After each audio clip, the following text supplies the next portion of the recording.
हम जी आज की न्यूज की तरफ चलते हैं और जी आज की सबसे बड़ी न्यूज जो हमारे पास है वो ये कि जी इस्लामाबाद यानी कि पाकिस्तान का कैपिटल इस्लामाबाद जहां पे इस वक्त मैं मौजूद हूं उसको हाई अलर्ट पे रख दिया गया है। उसकी वजह ये बताई गई है कि जी टीटीपी की तरफ से जो है धमकियां आ रही हैं मुसलसल और किसी किस्म का अटैक होने का भी खदशा जाहिर किया जा रहा है, यानी कि डर बताया जा रहा है। तो इसकी एक रीजन ये भी बनती है कि जी कुछ दिन पहले आपने देखा ही है, 2-3 दिन पहले जिस तरह से अटैक करने की कोशिश की गई थी। एक टैक्सी के अंदर 3 लोग थे और जिसमें एक औरत और 2 आदमी। पुलिस वालों ने उनको रोका। I-10 सेक्टर इस्लामाबाद के लिए मैं आपको बता दूं, जो लोग इस्लामाबाद को नहीं जानते, कि सेक्टर्स में डिवाइडेड है पूरा इस्लामाबाद। तो इसी तरीके से I-10 भी एक सेक्टर है और I-10 सेक्टर में उस टैक्सी को रोका गया। पुलिस वालों ने रोका, उसकी तलाशी लेने की कोशिश की। इतनी देर में जो सुसाइड बॉम्बर थे उन्होंने अपने आप को उड़ा दिया और उसकी वजह से जो पुलिस वाला था एक पुलिस वाले की भी जान गई और साथ साथ कई लोग जख्मी हुए। और वो 3 जो टैक्सी के अंदर थे वो तो ऑब्वियसली वो तीनों के तीनों जो थे वो मारे गए।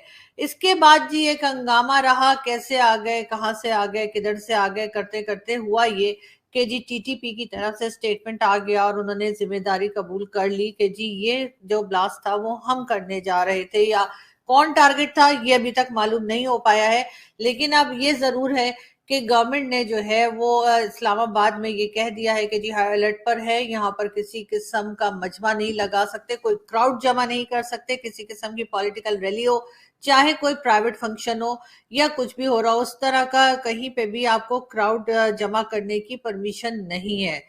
इसके साथ साथ जी ये भी कहा गया है गवर्नमेंट की तरफ से कि सख्त किस्म के यानी हाई अलर्ट का मतलब होता है कि अब जो भी बाहर निकलेगा उसके पेपर्स चेक होंगे, गाड़ी के आईडी कार्ड देखा जाएगा, लोगों को जगह जगह पे रोका जाएगा, उनसे पूछगछ की जाएगी। और ये भी कहा गया है कि अगर आपको कोई चीज अजीब सी लगती है, मशकूक लगती है, सस्पिशियस लगती है, तो 15 पुलिस का नंबर है जी 15, उस पे कॉल करके इत्तला दें। अगर कहीं पे आपको कोई ऐसा सामान रखा हुआ नजर आता है जो आपके ख्याल से इसके अंदर कोई इस किस्म की चीज है जिससे ब्लास्ट हो सकता है, कोई आपको ऐसा आदमी औरत कोई इस तरह का नजर आता है जिसपे आपको शक हो कि ये कुछ अजीब से लोग हैं, अजीब तरह से यहाँ वहां घूम रहे हैं या ये किसी किस्म का कोई नुकसान पहुंचा सकते हैं अपने आप को भी और दूसरों को भी, तब भी आप पुलिस का नंबर है 15, उस पे कॉल कीजिए और पुलिस को इत्तला दीजिए। उस जगह का नाम बताइए, सेक्टर बताइए, एड्रेस दीजिए, ताकि फौरी तौर पे कार्रवाई हो सके और इस किस्म के लोगों को चेक किया जा सके, रोका जा सके। बहरहाल काफी सीरियस मामला चल रहा है। बहुत से हमारे दोस्त और बहुत से हमारे सब्सक्राइबर्स जो है उन्होंने ये भी पूछा कि क्या न्यूजीलैंड की क्रिकेट टीम आई हुई है, इस वजह से ऐसा कुछ हो रहा है। तो नहीं जी, न्यूजीलैंड की क्रिकेट टीम जो है वो मुल्तान और कराची में है, यहाँ इस्लामाबाद में नहीं है। और इस्लामाबाद में इस वक्त तो सिर्फ हमारे हम ही लोग मौजूद हैं और कोई भी इस वक्त इस किस्म की क्रिकेट टीम या कोई और किस्म की डेलीगेशन जो है वो नहीं आया हुआ है। मगर फिर भी इस तरह की कार्रवाई हो रही है। और पहले जैसे कि हमने आपको बताया भी था कि बलूचिस्तान में भी जो है एक अटैक किया गया है जिसमें कई हमारे जो फोर्सेस के लोग हैं उनकी जानें गई हैं। और वहां से ये भी कहा जा रहा है कि अब टीटीपी और जो बलूचिस्तान के लोग हैं, यानी जो कि एक तरह से कहना चाहिए कि नाराज लोग हैं और वो पाकिस्तान गवर्नमेंट से, एस्टेब्लिशमेंट से नाराज हैं और किसी ना किसी किस्म की वहां पे कार्रवाइयां करते रहते हैं। ये भी कहा जा रहा है, जो कि अभी तक कंफर्म नहीं है, कि इन्होंने और टीटीपी ने हाथ मिला लिया। लेकिन अब देखते हैं उन्होंने हाथ मिलाया है, गले मिले हैं या कुछ भी नहीं है। मगर ये न्यूज जो है ये बहरहाल पूरे में फैली हुई है और चल रही है। लेकिन असल मसला जो इस वक्त है गवर्नमेंट को और एस्टेब्लिशमेंट को, वो है जी टीटीपी का। क्योंकि टीटीपी वाले जो हैं वो अब रुकने के लिए तैयार नजर नहीं आ रहे और इसी किस्म के उन्होंने जो है धमकियां भी दी हैं कि वो इस्लामाबाद, इसके अलावा लाहौर, कराची और जितनी बड़ी सिटीज हैं पाकिस्तान की, वहां पे वो कोई कार्रवाई कर सकते हैं। मतलब किसी किस्म का ब्लास्ट कर सकते हैं, किसी किस्म का नुकसान पहुंचा सकते हैं। जिससे बचने के लिए इन लोगों को चाहिए कि गवर्नमेंट को भी और एस्टेब्लिशमेंट ऑफ फौज को कि वो एकदम अलर्ट हो जाए। सिर्फ हाई अलर्ट बोल देने से और पुलिस वालों को खड़ा कर देने से कि जी ठीक है, जगह जगह पे चेक पॉइंट्स बने होंगे, वहां पर जाके जब भी कोई जाएगा, चाहे कोई पैदल जा रहा हो, चाहे बाइक पर हो, चाहे गाड़ी में हो, उसको रोका जाएगा, उसकी कार को, बाइक को और उसको, और उसके बाद चेकिंग होगी, पेपर्स भी देखे जाएंगे, ड्राइविंग लाइसेंस भी देखा जाएगा, आइडेंटिटी कार्ड भी देखा जाएगा, वो सब कुछ ठीक है। मगर इसके बावजूद आपके ख्याल से जो इस किस्म के अटैक्स करते हैं, जो इस किस्म की कार्रवाइयां करते हैं, क्या उनको तरीके नहीं आते निकल जाने के? क्या उनको नहीं पता कि चेक पॉइंट से तो हमने वहां से किस तरह से निकलना है? और सबसे बड़ी बात कि I-10 में वो गाड़ी कैसे पहुंची? I-10 में वो इतना ज्यादा जो उन्होंने ब्लास्ट किया, तो जाहिर है वो सब सब चीजें लेकर किस तरह पहुंच गया। उसका एक रीजन ये भी है कि जी हमारी जो इस वक्त गवर्नमेंट है, वो जी कुर्सी कुर्सी खेलने में लगी हुई है, अपोजिशन भी कुर्सी कुर्सी खेलने में लगी हुई है। इमरान खान साहब कहते हैं कि इलेक्शन करवा दीजिए अप्रैल में, कभी इमरान खान कहते हैं कि जी मैं असेंबली को तोड़ दूंगा केपी के और पंजाब की, और दूसरी तरफ चाहे वो राना सनाउल्लाह हो, चाहे वो हमारे प्राइम मिनिस्टर शहबाज शरीफ हैं जिस वक्त वो हो, या कोई भी, सब एक दूसरे के साथ लड़ने में लगे हुए हैं, एक दूसरे को जवाब देने में लगे हुए हैं। इस वक्त कंट्री की तरफ कोई भी नहीं देख रहा, कोई भी ये नहीं देख रहा कि इस वक्त मुल्क की क्या हालत है और किस तरह से टीटीपी वाले और दूसरे लोग जो हैं वो अटैक कर रहे हैं, नुकसान पहुंचा रहे हैं। लेकिन ये लोग आपस में, एक इमरान खान साहब कहते हैं जी मैं असेंबली तोड़ने जा रहा था लेकिन मैं तोड़ नहीं सका। उसकी वजह ये है कि जी जो हमारे इत्तेहादी थे, यानी कि जो कोलिशन की गवर्नमेंट उन्होंने बनाई थी, उसमें जो लोग थे उनके साथ, दूसरी पार्टीज, हम उनको उनके साथ बात करने में, उनको मनाने में लग गए। इस वजह से हमने 23 दिसंबर को दोनों असेंबलीज जो अनाउंस की थी इमरान खान ने कि पंजाब और केपी के को डिसॉल्व कर देंगे, वो नहीं किया। दूसरी तरफ जी गवर्नमेंट कहती है कि जी ये तो कर ही नहीं सकते, इनके तो हाथ में ही नहीं है, अगर ये ऐसा कर देंगे तो फिर इमरान खान को हेलीकॉप्टर कहां से मिलेगा? इमरान खान जो पॉलिटिकल रैलीज करते हैं उसका खर्चा कौन उठाएगा? और इसी किस्म की बातें दोनों करने में लगे हुए हैं। दूसरी तरफ आप यकीनन सोच रहे होंगे कि ये तो PMLN और मैं पीटीआई की बात कर रही हूँ, तहरीक तालिबान वाले, यानी कि तहरीक तालिबान पाकिस्तान का सुनकर यकीनन पीपल्स पार्टी जरूर परेशान हुई होगी, और जो कि हमारे फॉरेन मिनिस्टर हैं वो पीपल्स पार्टी के हैं, तो वो जरूर परेशान हुए होंगे, और फॉरेन मिनिस्टर ने जरूर कुछ सोचा होगा कि इन लोगों को कैसे हैंडल किया जाए, क्योंकि जाहिर है बलूचिस्तान में भी गड़बड़ मची हुई है इस वक्त, और साथ साथ केपीके के साथ साथ, जैसे मैंने कहा कि कैपिटल इस्लामाबाद तक वो लोग पहुंच गए हैं, और हाई अलर्ट इस्लामाबाद के लिए, इसलिए कि केपीके में चाहे कुछ होता रहे, इतनी ज्यादा कोई अटेंशन देता नहीं है, कोई दिखता नहीं उस तरफ, कोई कहते चलो होने दो, लेकिन इस्लामाबाद में कुछ होता है तो जी सबके हाथ पांव फूल जाते हैं, क्योंकि सारी गवर्नमेंट यहाँ बैठी हुई है, सारे हमारे जो डिप्लोमेट्स हैं किसी भी कंट्री के हों, सारी एम्बेसीज इस्लामाबाद के अंदर मौजूद है, तो जाहिर है कि इस्लामाबाद की अपनी एक अलग इंपॉर्टेंस बन जाती है। तो यकीनन आप सोच रहे होंगे कि चले ये दोनों पार्टीज जो हैं ये तो अपने कामों में लगी हुई हैं, चाहे वो पीटीआई हो या PMLN हो, ये तो आपस में लड़ भड़ रहे हैं कि जी आप हमें ताज दे दीजिए या आप हमें तख्त पे बिठा दीजिए, ये तो खैर चल रहा है इनका। यकीनन पीपल्स पार्टी वाले जो है वो जरूर सीरियस होंगे, बिल्कुल जी। और पीपल्स पार्टी के सीरियस होने का आप इससे अंदाजा लगाइए कि जी सुनने में ये आया है कि बिलावल भुट्टो जरदारी साहब ने जो है वो जी टिकटॉक के ऊपर अकाउंट बना लिया है, और उन्होंने अपने जो फॉलोअर्स हैं, जो उनके फैंस हैं, उनसे कहा है कि जी आप मुझे ज्वाइन कीजिए, यानी कि अब हमारे फॉरेन मिनिस्टर टिकटॉक बनाएंगे। और इस वक्त ये भी मुझे कोई खास परेशान नजर नहीं आ रहे, लेकिन देखते हैं कि ये इन सब चीजों को किस तरह से मैनेज करते हैं। फिलहाल इस्लामाबाद में काफी एक लोग जो है, आम पब्लिक की बात कर रही हूँ, बड़े लोगों की नहीं है, जो बड़े बड़े लोग होते हैं ना हमारे, वो नहीं, लेकिन आम पब्लिक जरूर परेशान नजर आ रही है, क्योंकि ये जो धमकियां आ रही हैं ये कहीं भी हो सकती हैं, शॉपिंग मॉल भी हो सकता है, ये एयरपोर्ट भी हो सकता है, ये किसी भी जगह थोड़ी बहुत भी गैदरिंग हो वहां भी हो सकता है, रेस्टोरेंट्स भी हो सकते हैं, होटल्स भी हो सकते हैं। तो इस वक्त सबको बहुत एहतियात की जरूरत है, घरों में रहिए, और जरूरी काम ना हो तो बाहर ना निकलें, और खास तौर पे मार्केट्स वगैरह में तो ना ही जाएं।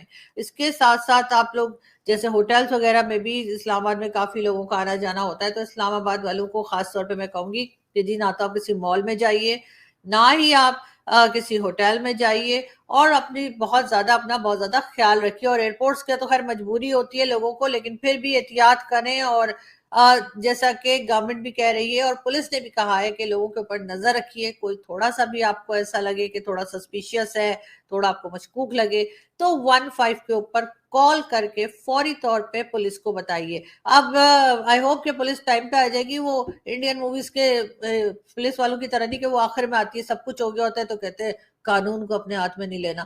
تو جی بالکل میرا خیال ہے ہماری پولیس کو بھی جو ہے نا وہ تھوڑا ایکٹیو ہونا ہوگا, اور وہ فلموں کی طرح آخر میں سب کچھ ہو جانے کے بعد سے کے بجائے پہلے پہنچے اور لوگوں کی جان بچائے. ساتھ ساتھ جی ہم آپ کو یہ بھی بتاتے چلیں کہ شاہد خان آفریدی, جی ہاں شاہد خان آفریدی کو جی چیف سلیکٹر لگا دیا گیا ہے کرکٹ ٹیم میں, یعنی کہ ان کی تو لاٹری نکل آئی ہے اور شاہد خان آفریدی جو ہیں وہ چیف سلیکٹر لگ گئے ہیں پاکستان کرکٹ بورڈ میں. اس کے ساتھ ساتھ ہم آپ کو یہ بھی بتا دیں گے جی عمران خان صاحب کا کہنا ہے کہ ISI کے ذریعے کرپشن روکیں. عمران خان نے ایک بڑی اچھی ایڈوائس دی ہے گورنمنٹ کو, اور ان کا کہنا یہ ہے کہ جی ISI کے ذریعے یعنی کہ ایجنسیز کے ذریعے کرپشن کو روکیں. مطلب کمال ہی ہو گیا, مطلب اس پہ تو کہنا چاہیے ٹھوکو تالی. مطلب ان کی کرپشن کو کون پکڑے گا؟ ایجنسیز تو مطلب اس کا تو مطلب ہے کہ یہ اپنے آپ نے لوگوں کو ہی خود ہی پکڑ لیں گے, ایسا تو ہو نہیں سکتا ہے. تو عمران خان صاحب نے میرے خیال ہے ایڈوائس دینے میں تھوڑی سی گڑبڑ کر دی ہے, لیکن آپ لوگوں نے گھبرانا نہیں ہے, ٹھیک ہے؟ پاکستان میں کچھ بھی ہوتا رہے, آپ لوگوں نے گھبرانا نہیں ہے. اور اس قسم کی چیزیں تو ہوتی رہتی ہیں جی, بڑے بڑے دیشوں میں ایسی چھوٹی چھوٹی باتیں ہوتی رہتی ہیں. تو جی عمران خان صاحب نے کہہ دیا کہ جی ایجنسیز کو اور ISI کو استعمال کیجئے کرپشن پکڑنے کے لیے, تو وہ لوگ کہیں گے لو جی یہ تو ہمارے ہی کام دھندے کے پیچھے پڑ گئے ہاتھ دھو کے.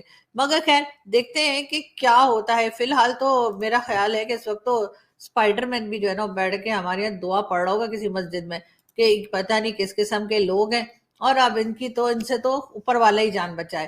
ساتھ ساتھ ہم آپ کو بتائیں جی اعظم سواتی صاحب جو کہ سینیٹر ہیں PTI کے, ان کے اوپر الزام تھا بلکہ ہے کہ انہوں نے جو ہے وہ آرمی چیف کے خلاف ٹویٹس کی تھی, اور پتہ نہیں کیا کچھ بولا تھا کہ میں تو یہاں بول بھی نہیں سکتی جی, مجھے تو بہت برا لگتا ہے. عجیب عجیب باتیں کی تھی انہوں نے, ایسی باتیں کی تھی نا, میں آپ کو کیا بتاؤں کہ مطلب کانوں سے دھوئے نکل گئے تھے آرمی چیف کے کہ ہیں میں نے یہ بھی کیا ہے. اب جی اعظم سواتی صاحب کی 2-3 بار جو ضمانت تھی وہ جی منسوخ ہو گئی, یعنی ان کو ریجیکٹ کر دیا گیا کہ ان کی جو وہ پولیس کو انہوں نے دیا, یعنی عدالت میں انہوں نے پیش کی اپنی ریکویسٹ ضمانت کی, تو جی وہ عدالت نے ان کی ریجیکٹ کر دی. اس کے بعد اعظم سواتی صاحب کا کہنا ہے کہ جی یہ میرا اکاؤنٹ ہی نہیں ہے, یہ اکاؤنٹ میں سے پتہ نہیں کون ٹویٹس کر رہا تھا اور میں نے نہیں کی. مطلب یہ کہ انہوں نے ایک بڑا یو ٹرن مارا ہے, اور اب دیکھتے ہیں کہ عدالت ان کے اس یو ٹرن کو مانتی ہے یا نہیں. خیر یہ ایک کافی سیریس معاملہ ہے, لیکن پھر بھی اعظم سواتی صاحب نے بڑا اچھا کیا کہ انہوں نے ایک لمبا یو ٹرن مارا, اور ظاہر عمران خان کی پارٹی کے ہوں اور یو ٹرن نہ مارے, ایسا تو ہو نہیں سکتا. خیر ہم آپ کو اگلی نیوز دیتے ہیں, اور اگلی نیوز کیا, یہ دیکھیں پتہ نہیں یہ کون ہے جو رو رہی ہیں, اور یہ بیچارے ٹی وی میں رو رہی ہیں اور وہ ٹیشو لے کے ان کی آنکھیں صاف کر رہے ہیں. مطلب یہ بھی حد ہے. اب مجھے یہ نہیں پتا کہ یہ صاحب انڈین ہے یا پاکستانی ہے, لیکن خیر جہاں کے بھی ہیں ایک ہی جیسے ہوتے ہیں لوگ, اس لیے کوئی پریشانی کی بات نہیں. ہم آپ کو جی شہباز گل صاحب کی بات بتائیں. آپ کو یاد ہوگا وہی شہباز گل صاحب جن کی دادی آلو پالک پکاتے پکاتے پاکستان آ گئی تھی. جی ہاں, انہوں نے کہا تھا کہ جی جب 14 اگست 1947 کو اناؤنس کیا گیا پاکستان کا, تو ان کی دادی آلو پالک بنا رہی تھی, اور وہ اس چولہے پہ ہی آلو پالک چھوڑ کر آ گئی تھی پاکستان. اور اس کے بعد میں نے آپ لوگوں سے ریکویسٹ کی تھی, تو آپ میں سے یقیناً کسی نہ کسی نے جا کے چولہا بند کر دیا ہوگا. تو بالکل جو شہباز گل صاحب ہیں وہ ہاسپٹل میں ایڈمٹ تھے, کیونکہ ان کو کچھ تھوڑا سا بریدنگ پرابلم تھا, اور اس کے ساتھ ہی ان کو یہ خبر ملی کہ جی جو پنجاب کے چیف منسٹر ہیں, یعنی کہ اب آج کل بھی ہیں ابھی چودھری پرویز الہی صاحب, ان کو ڈی نوٹیفائی کر دیا گیا. جیسے ہی شہباز گل صاحب نے یہ خبر سنی, تو جی شہباز گل صاحب ہاسپٹل سے گھر کی طرف بھاگ لیے, اور وہ ہاسپٹل چھوڑ کر گھر چلے گئے. اور جیسے ان کو یہ پتا لگا کہ جی پرویز الہی صاحب جو کہ چیف منسٹر ہیں وہ دوبارہ اپنی سیٹ پر آ گئے ہیں, اور ابھی 10-11 دن ادھر ہی رہنے والے ہیں, اس کے ساتھ ہی شہباز گل صاحب دوبارہ سے ہاسپٹل پہنچ گئے. اس کو کہتے ہیں ٹکر کے لوگ. اور یہ جو کہا کرتے تھے نا شہباز گل صاحب, ہم تو کسی سے نہیں ڈرتے, تو سر پھر آخر آپ بھاگ کے گھر کیوں چلے گئے تھے؟ اور इतनी सी बात पे कि जी परवेज इलाही साहब चले गए। आपको तो हौसला रखना चाहिए सर, आप तो मतलब एग्जाम्पल बने लोगों के लिए कि लोग आपको देखें और आपसे कुछ सीखें। मगर खैर हम देखते हैं कि आगे क्या होता है और किस तरह से ये चीजें जो है आगे की तरफ बढ़ती है। सबसे बड़ा प्रॉब्लम जो इस वक्त है वो टीटीपी का है। इमरान खान साहब ने का कहना है कि जी यानी इमरान खान जो हमारे पहले आप सब जानते ही हैं कि प्राइम मिनिस्टर भी रह चुके हैं। इमरान खान साहब का कहना है अल्लाह ने हमको किसी मकसद के लिए पैदा किया है। तो खान साहब बिल्कुल अल्लाह ने आपको और हम सबको किसी मकसद के लिए ही पैदा किया है, आप ठीक कह रहे हैं, लेकिन वो मकसद झींगा लाला हूँ ये हरगिज नहीं है। तो इसलिए आप थोड़ी एहतियात किया करें। और खान साहब का ये भी कहना है, क्या कहना है आप खुद सुन लीजिए कि गंदी वीडियोस, कोई ऑडियोज निकल रही हैं, बच्चे हमारे देख रहे हैं, सारे सोशल मीडिया पे गंद देख रहे हैं। जी, सोशल मीडिया पे बच्चे गंद देख रहे हैं, लेकिन खान साहब वो गंद भी तो आप ही का फैलाया हुआ है, वो गंद किसी और ने थोड़ी किया है। मतलब कमाल हो गया, मतलब बातें भी आप करें, ऑडियो भी आपकी लीक हो, गंद भी आप फैलाए और उसके बाद आप कहते हैं कि जी सोशल मीडिया पे लगा दिया, सोशल मीडिया पे गंद फैल रहा है। तो सर थोड़ी एहतियात किया करें, थोड़ा सा लिहाज किया करें। मेरा ख्याल है आइंदा खान साहब थोड़ा ख्याल रखेंगे। वैसे खान साहब ने अपने घर में जो है वो एक टीम बुलवा ली थी, जब मैंने आपको लास्ट वीडियो में बताया था, जो कि पूरा घर चेक कर रही है कि आखिर कैमरास और ऑडियो रिकॉर्डिंग के जो इंस्ट्रूमेंट होते हैं या जो भी होती डिवाइसेस होती है वो कहाँ कहाँ लगी हुई है खान साहब के घर में। तो इसका मतलब है कि खान साहब थोड़े होशियार हो गए हैं और आइंदा हमें उम्मीद है कि हम इस किस्म की ऑडियोज और वीडियोस खान साहब की नहीं देखेंगे। एक वीडियो और देखते हैं।